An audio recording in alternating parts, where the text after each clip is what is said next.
ನಾನು actually love mocktail ಮಾಡಿದಾಗ release ಆದಮೇಲೆ ಕೋವಿಡ್ ಟೈಮಲ್ಲಿ ಚಂದನ್ ಫೋನ್ ಮಾಡಿತ್ತು. ಒಂದು 3/4 ಗಂಟೆನ 1 ಅವರ್ ಮಾತಾಡ್ದೆ. ಮಗ ಫಿಲಮ್ ಹಂಗಿದೆ, ಸಖತ್ತಾಗಿ ಮಾಡಿದೆ ಮಗ. ಯಾಕಂದರೆ ಎಲ್ಲ ಆರ್ಟಿಸ್ಟ್ ಒಂದು ಇದರಲ್ಲಿ ಇರ್ತೀವಿ, ಯಾವುದು ಸಿಗ್ತಾರ ನಮಗೆ ನಾವೇ ಮಾಡ್ಕೋಬೇಕು ಅನ್ನೋದೊಂದು ಇರುತ್ತಲ್ಲ. ಕರೆಕ್ಟಾಗಿ ಮಾಡಿದೆ ಮಗ ನೀನು, ಹಿಂಗೆ ಅದೆಲ್ಲ ಹಂಗೆ ಅಂತೆಲ್ಲ ಮಾತಾಡಿದ್ದಾಗ. ಸೊ ಅದಾದ ಒಂದು 3-4 ವರ್ಷ ಆದ ಲಾಸ್ಟ್ ಇಯರ್ ಏನೋ ಹಿಂಗೆ ನಾನು ಬರಿತಾ ಇದ್ದೀನಿ ಅಂತಂದ.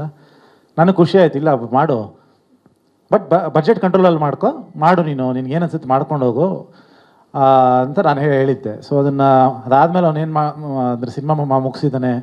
ಸೊ ನನಗೆ ನಮ್ಮ ಸೇಮ್ ಮ್ಯೂಸಿಕ್ ಡೈರೆಕ್ಟ್ರು ಲವ್ ಮಾಕ್ಟೇಲ್ 2ದು ನಕುಲ ಭಯಂಕರ್ ಮಾಡಿದ್ದೆ, ಇವ್ರದ್ದು ಮ್ಯೂಸಿಕ್ ಡೈರೆಕ್ಟ್ರು. ಸೊ ನಾನು ಅಲ್ಲಿ ಅಪ್ಡೇಟ್ಸ್ ತಿಳ್ಕೊತಾ ಇದ್ದೆ, ಹೆಂಗೆ ಮಾಡಿದ್ದಾನೆ, ಹೆಂಗೆ ಬಂದಿದೆ, ಲೆಂತ್ ಹೆಂಗಿದೆ, ಎಲ್ಲಿ ಏನಾದ್ರು ಬೋರ್ ಆಗ್ತಿದೆಯಾ, ಪ್ರತಿಯೊಂದು ಕೇಳಿಕೊಂಡು ಅವ್ನಿಗೆ ಫೀಡ್ಬ್ಯಾಕ್ ಮಾತಾಡ್ತಾ ಇದ್ವಿ. ಸೊ ಐ ಥಿಂಕ್ ಭಾಳ ಖುಷಿ ಆಯ್ತೀವಿ ಮುಗಿಸಿ ರಿಲೀಸ್ ಅಂತಕ್ಕೆ ತೊಗೊಂಬರ್ತಾ ಇರೋದು. ಪ್ಲಸ್ ಒಂದು ಸಿನಿಮಾ ಎಸ್ಪೆಷಲಿ ಒಬ್ಬರು ಆ್ಯಕ್ಟ್ರ್ ಮಾಡೋದು, ಒಂದು ಈಗ ಕವಿತಾ ಅವರು ಇವರಿಬ್ಬರು ಸೇರ್ ಮಾಡಿದ್ದಾರೆ. ಯಾಕಂದರೆ ನಾನು ಮಿಲನ ಸೇರ್ ಮಾಡಿದಂಥ ಚಿತ್ರ ಅದು. ಸೊ ನಮಗೆ ಗೊತ್ತು ಅದ್ರ ಸ್ಟ್ರಗಲ್ಸ್ ಏನಿರುತ್ತೆ, ಎಷ್ಟು ಎಫರ್ಟ್ ಹೋಗುತ್ತೆ ಒಂದು ಸಿನಿಮಾ ಮಾಡೋದಕ್ಕೆ, ಅಥವಾ ಒಂದು ಬರವಣಿಗೆಯಲ್ಲಾಗ್ಬೋದು, ಒಂದು ಅದನ್ನು ಸೆಟ್ಟಲ್ಲಿ ಬಂದು ಮತ್ತೆ ಕಂಪ್ಲೀಟ್ ದುಡ್ಡು ಹೊಂಚ್ಕೊಂಬಂದಾಗಿ ಅಥವಾ ಲೊಕೇಶನ್ ನೋಡೋದು, ಸೊ ಅದೆಲ್ಲ ಒಂದು ಜರ್ನಿ ಅದು. ಸೊ ಅದೊಂದು ಬ್ಯೂಟಿಫುಲ್ ಜರ್ನಿ.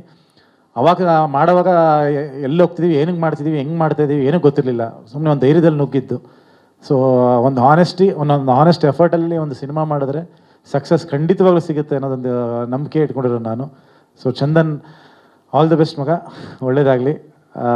ಸಾಧು ಸರ್ ಹೇಳಿದ್ದು ಕೇಳಿ, ಏನಕ್ಕೆ ಅವ್ರು ಸುಮ್ಮನೆ ಹೇಳಲ್ಲ ಹಂಗೆಲ್ಲ. ಫಸ್ಟ್ ಆಫ್ ಆಲ್ ಪ್ರೋಗ್ರಾಮ್ಗಳಿಗೆ ಬರಲ್ಲ, ಶೂಟಿಂಗ್ ಬರೋದೇ ಕಷ್ಟ ಹೇಳ್ಕೊಂಬರೋದು.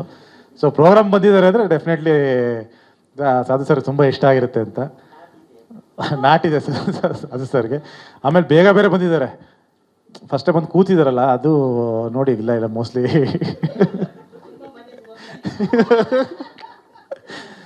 ಸೊ ಅವ್ರು ಅಷ್ಟೇ ಹೇಳಿದ್ದಾರೆ ಅಂದರೆ ಚಂದನ್ ಡೆಫಿನೆಟ್ಲಿ ನಾನು ತುಂಬ ಎಕ್ಸೈಟೆಡ್ ಆಗಿದ್ದೀನಿ. ಚಂದನ್ ಏನು ಕೆಲಸ ಮಾಡಿದ್ದಾನೆ, ಎಷ್ಟು ಹೆಂಗೆ ಸಿನಿಮಾ ಮಾಡಿದ್ದಾನೆ ಅಂತ ನೋಡೋದಕ್ಕೆ. ಆಲ್ ದ ಬೆಸ್ಟ್, ಒಳ್ಳೇದಾಗಲಿ. ಆ್ಯಂಡ್ ನಾನು ನಿಮ್ಗೆ ಸಾಂಗ್ ನೋಡಿಲ್ಲ, ಬರೀ ಅದೊಂದು ಕ್ಲಿಪ್ ನೋಡಿದ್ದು ಅಷ್ಟೇ. ಸೊ ಮತ್ತೆ ಹಾಕ್ಬೋದು ನಾವೆಲ್ಲ, ಸೊ ನೋಡ್ತೀನಿ. ಸೊ ಆಲ್ ದ ಬೆಸ್ಟ್ ಮಗ. ಆ್ಯಂಡ್ ಡೆಫಿನೆಟ್ಲಿ ರಿಲೀಸ್ಗೆ ಮುಂಚೆನೇ ಒಂದ್ಸರಿ ಸಿನಿಮಾ ನೋಡೋಣ ಅಂತ ಮಾತಾಡ್ತಿದ್ವಿ. ಸೊ ಶೀಘ್ರದಲ್ಲೇ ನೋಡ್ತೀನಿ ಸಿನಿಮಾನ. ಆಲ್ ದ ಬೆಸ್ಟ್, ಒಳ್ಳೇದಾಗಲಿ ಮಗ.